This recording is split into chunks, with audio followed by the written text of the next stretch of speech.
नमस्कार दोस्तों, आप देख रहे हैं नॉलेज बज और आज के वीडियो में हम रिव्यू करेंगे दृष्टि के एनसीईआरटी सीरीज के भारतीय राजव्यवस्था एवं अर्थव्यवस्था के द्वितीय संस्करण के बुक का हम रिव्यू करेंगे। और इस बुक में आपको कक्षा 8 से लेके कक्षा 12 तक के सभी जो टॉपिक है उनको बहुत ही अच्छे तरीके से ऑब्जेक्टिव क्वेश्चन के माध्यम में कवर किया गया है। ठीक है, ये एनसीईआरटी सीरीज का बुक है दृष्टि पब्लिकेशन के।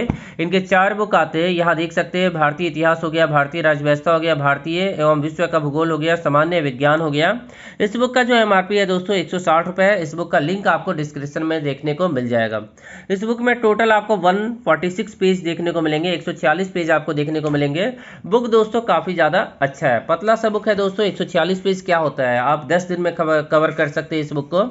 अब यहाँ देखिएगा, ये जनवरी 2022 का ये एडिशन है और द्वितीय एडिशन आप देख सकते हैं, न्यू एडिशन है। इस तरह का लोगो आप देख लीजिएगा, दृष्टि का लोगो भी आपको देखने को मिलेगा। 2022 का ये संस्करण है।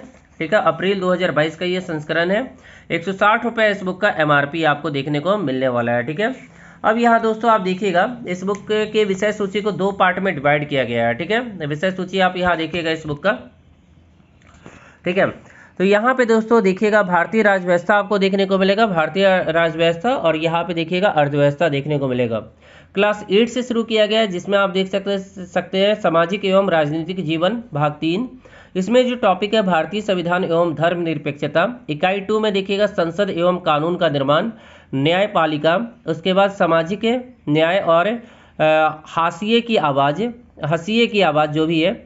उसके बाद भाग 5 में देखने को मिलेगा आर्थिक क्षेत्र में सरकार की भूमिका। तो कक्षा 8 में मोस्ट इंपॉर्टेंट टॉपिक को कवर किया गया है। उसके बाद लोकतांत्रिक राजनीति भाग 1, जिसमें आपको लोकतंत्र क्या है, संविधान का निर्माण, चुनावी राजनीति, संस्थाओं का कामकाज, लोकतंत्र के अधिकार।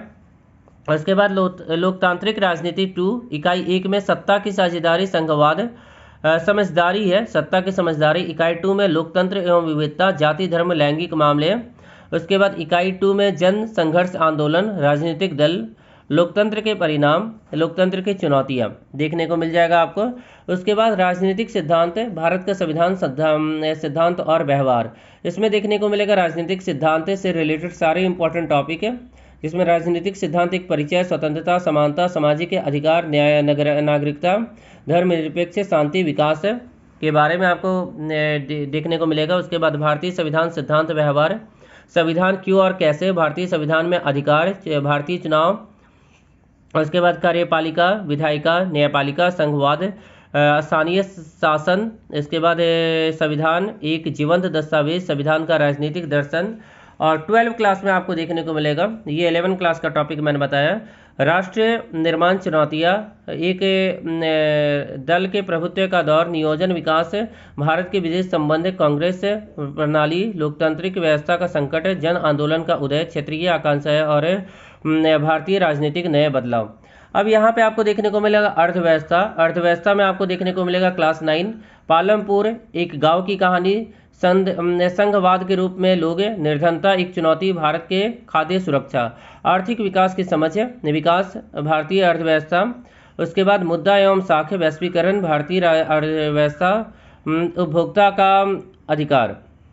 उसके बाद क्लास 11 में देखने को मिलेगा भारतीय अर्थव्यवस्था का विकास हो जाएगा, विकास नीतियाँ और अनुभव हो जाएगा, स्वतंत्रता की पूर्वी संध्या पे भारतीय अर्थव्यवस्था 1995 से 90। उसके बाद इकाई 2 में अर्थव्यवस्था में सुधार मोस्ट इंपॉर्टेंट है यहाँ पे। उसके बाद यहाँ देखिएगा भारतीय अर्थव्यवस्था में वर्तमान चुनौतियाँ कौन कौन सी है, भारतीय इसके पड़ोसी देश के तुलनात्मक विकास का अनुभव आपको देखने को मिल जाएगा। क्लास 12 में समष्टि अर्थव्यवस्था एक परिचय, राष्ट्र का लेखांकन, मुद्रा बैंकिंग, आय निर्धारण, सरकारी बजट एवं अर्थव्यवस्था, खुली अर्थव्यवस्था। ठीक है, तो ये दोस्तों देख सकते हैं सारे इंपॉर्टेंट टॉपिक कवर किया गया इकोनॉमिक्स के और यहाँ पे ये राजव्यवस्था के। अब यहाँ पे आप देखिएगा दोस्तों, क्लास 8 है सामाजिक एवं राजनीतिक जीवन। सबसे पहले भारतीय अर्थव्यवस्था, संविधान एवं धर्मनिरपेक्षता। यहाँ पे आपको यूपीएससी के आधार पे क्वेश्चन भी देखने को मिल जाएंगे, यूपीएससी के क्वेश्चन यही से उठाए जाते हैं और ये एनसीईआरटी के क्वेश्चन है। ठीक है, अब यहाँ दोस्तों देखिएगा, पहला क्वेश्चन है। ठीक है, और हर एक क्वेश्चन के सामने इसका सॉल्यूशन आपको देखने को मिल जाएगा। ठीक है, जैसे एक मैं क्वेश्चन आपको बताता हूँ, कोई भी क्वेश्चन, सरकार के अंगों में शामिल क्या क्या है, कार्यपालिका, विधायिका, न्यायपालिका, नगरपालिका। तो सही आंसर हो जाएगा ऑप्शन नंबर बी, मतलब कार्यपालिका, विधायिका और न्यायपालिका। अब यहाँ सॉल्यूशन लिखा हुआ है, सॉल्यूशन लिखा हुआ है यहाँ पे कि ये आंसर क्यों सही है और क्या सॉल्यूशन है, मतलब कितना अच्छा यहाँ सॉल्यूशन देख सकते हैं, अच्छे तरीके से इन्होंने दिया हुआ है। ठीक है, काफ़ी अच्छा सॉल्यूशन आपको देखने को मिल जाएगा इस बुक के अंदर। देखिएगा, भारत के संदर्भ में निम्न में से कथनों का विचार कीजिए। मौलिक अधिकार लोगों की राज्य सत्ता के साथ बहुमत निरंकुशता जो भी है से रक्षा करते हैं। धर्म को राज्य से अलग करने की अवधारणा में को धर्मनिरपेक्षता कहा जाता है। ठीक है, तो यहाँ देखिएगा ऑप्शन सी हो जाएगा इस क्वेश्चन का सही आंसर। ऑप्शन सी का मतलब एक और दो दोनों सही है। तो स्टेटमेंट को आपको पढ़ना है, उसके अनुसार आपको बताना है कि सही आंसर क्या होगा। तो इस तरह से आपको क्वेश्चन देखने को मिल जाएंगे। इसमें जो इंपॉर्टेंट होता है दोस्तों एनसीईआरटी में, वो क्लास 11 और क्लास 12 का इंपॉर्टेंट होता है, क्योंकि उसमें सारा कुछ आपको देखने को मिल जाता है। तो क्लास 11 और 12 को आप देख लीजिएगा, क्योंकि इस बुक को आपको एग्जाम के हिसाब से ही तैयार किया गया। जैसे देखिए, ब्रेटन वुड्स सम्मेलन कब हुआ था, तो 1944 में हुआ था, ये क्वेश्चन इंपॉर्टेंट है। यूरोपीय मौद्रिक संघ की सृजन हुआ था, कब हुआ था, तो 1999 में हुआ था।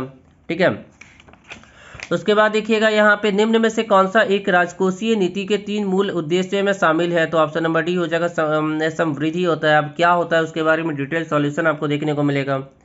ठीक है, तो बुक दोस्तों अच्छा है। निम्न में से किस व्यापार को अदृश्य व्यापार भी कहा जाता है, तो ऑप्शन नंबर ए सेवाओं का व्यापार को अदृश्य व्यापार कहा जाता है। ठीक है, देखिए यहाँ आर्टिकल के बारे में मिल जाएगा। आर्टिकल 324 से निर्वाचन आयोग के गठन की बात की गई है, तो ये सही होगा, एक सही है। निर्वाचन आयोग की सहायता के लिए प्रत्येक राज्य में एक निर्वाचन अधिकारी होती है, तो ये भी सही है, दोनों स्टेटमेंट सही होगा। ठीक है, तो इस तरह के क्वेश्चन जो कि एग्जाम के लिए बहुत ही ज़्यादा उपयोगी है, वो कवर किया गया है इस बुक में।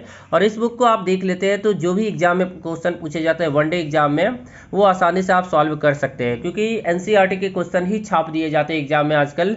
वनडे एग्जाम के लिए तो मोस्ट इंपॉर्टेंट है, साथ में बीपीएससी हो गया या पीसीएस है, जो अदर स्टेट के पीसीएस के एग्जाम होते हैं उनके लिए भी ये मोस्ट इंपॉर्टेंट बुक है। तो इन्हें आप जरूर परचेज कीजिए और पढ़िए। ठीक है ना, इस बुक का दोस्तों लिंक आपको डिस्क्रिप्शन में मैंने दे दिया, वहां से आप परचेज कर सकते हैं।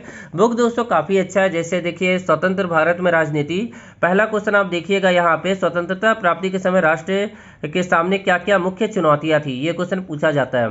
तो ऑप्शन नंबर बी 1, 2, 3, एकता के सूत्र में भारत को गठने की, लोकतंत्र को कायम रखने की, समावेश का विकास।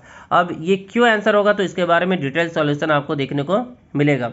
तो सॉल्यूशन अच्छा है दोस्तों, पेपर क्वालिटी आप देख सकते हैं अच्छा है, प्रिंटिंग क्वालिटी भी बहुत ही ज़्यादा अच्छा है, क्लियर है। फॉन्ट भी आपको बहुत ज़्यादा छोटा देखने को नहीं मिलेगा, कोई दिक्कत नहीं होने वाला है इस बुक को। मैं आपको बुक दोस्तों काफ़ी अच्छा है दोस्तों, क्लास 8 से लेके क्लास 12 के एनसीईआरटी बुक को बहुत ही अच्छे तरीके से कवर किया गया। खास बात ये है कि नया और पुराना दोनों एनसीईआरटी को कवर किया जाता है दृष्टि के सीरीज में, तो ये भी आपको अच्छा यहाँ देखने को मिलेगा। और एनसीईआरटी अगर आप बुक नहीं ले सकते हैं तो इस बुक को ज़रूर परचेज कीजिए, बहुत ही ज़्यादा उपयोगी साबित होने वाला है दोस्तों। ठीक है ना, मैंने देखा है खुद भी कि इस बुक से काफ़ी सारे क्वेश्चन एग्जाम में डिट्टो क्वेश्चन पूछे गए हैं, मतलब जो इस बुक में छापे गए हैं वही क्वेश्चन उठा के वहाँ भी दे दिया गया ऑप्शन के साथ। तो ये बुक दोस्तों कहीं ना कहीं तो बहुत ही ज़्यादा उपयोगी होने वाला है। ठीक है ना, तो डिपेंड करता है कि आपको कैसा लगता है। मुझे तो काफ़ी अच्छा लगा। अगर ये वीडियो दोस्तों आपको अच्छा लगा हो तो वीडियो को प्लीज़ लाइक करके, चैनल को प्लीज़ सब्सक्राइब करके हमें सपोर्ट कीजिएगा। आशा करता हूँ कि आज का दिन आप लोगों का काफ़ी अच्छा रहे। अगले वीडियो में फिर से मिलते हैं। Thank you.